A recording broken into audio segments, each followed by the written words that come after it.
Bienvenue, bonsoir à tous. 1er novembre, jour de la Toussaint, l'Église honore ceux qui ont été vivants et lumineux témoins de Christ.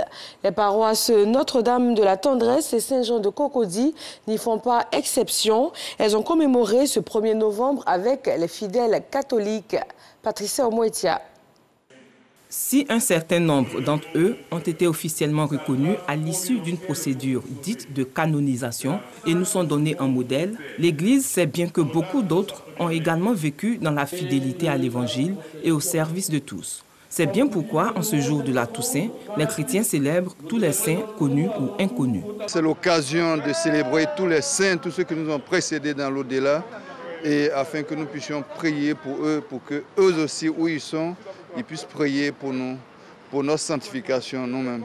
Notre existence sur la terre, en tant que chrétien catholique, est déterminée et en fait est dans le prolongement, en fait, dans l'attente de cette vie céleste. Donc cette fête a toute son importance, revêt toute son importance pour chaque chrétien que nous sommes et puis dans la préparation en fait de notre montée au ciel. C'est de rendre visite à nos malades, tous ceux qui souffrent autour de nous, de partager la paix, l'amour.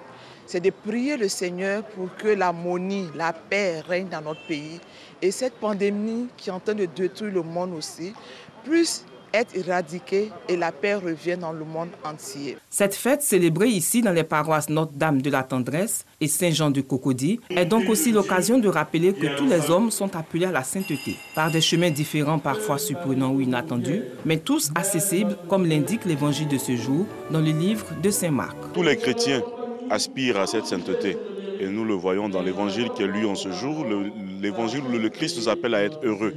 Une invitation à l'action, une invitation à entrer dans ce royaume des cieux qui appartient à tous les enfants de Dieu, donc à tous les chrétiens. Les béatitudes qui nous invitent, autant que faire se peut, à mettre en pratique les vertus de Dieu, qui sont entre autres l'amour, la justice, la paix, et tout ce qui est lié à nos relations interpersonnelles dans le bon sens.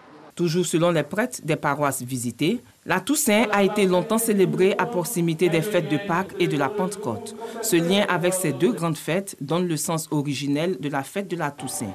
Goûter déjà à la joie de ceux qui ont mis le Christ au centre de leur vie et vivre dans l'espérance de la résurrection. Dans le domaine du transport urbain, les conducteurs de taxi-compteurs suspendent leur mot d'ordre de grève.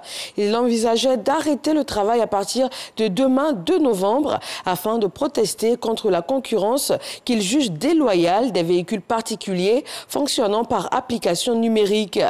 La levée du mot d'ordre de grève est le résultat des négociations avec les autorités gouvernementales, en l'occurrence le ministre des Transports et celui en charge de la transformation du secteur informel. Ces autorités prévoient de renforcer la surveillance.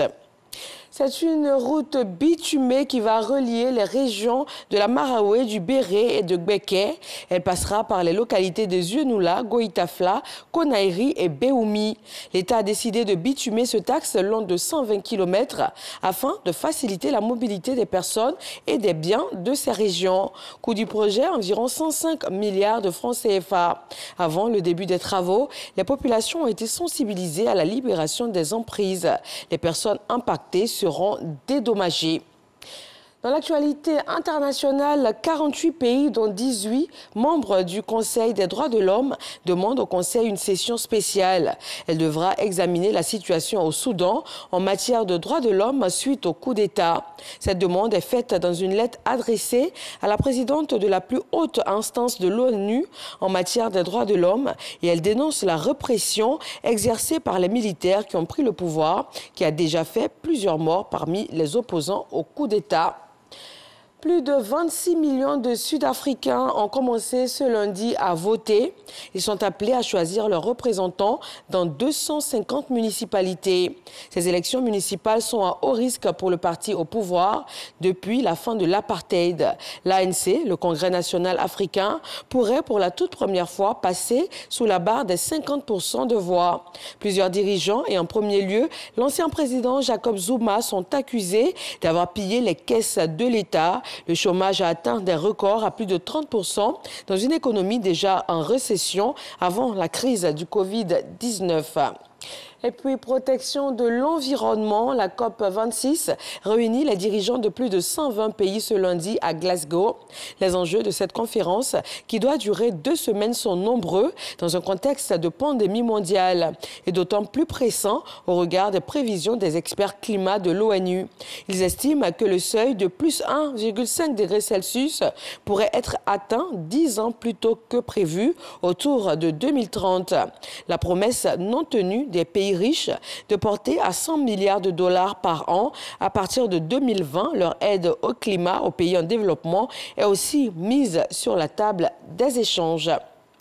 Merci de rester avec nous sur RTI 1. Je vous retrouve à 20h.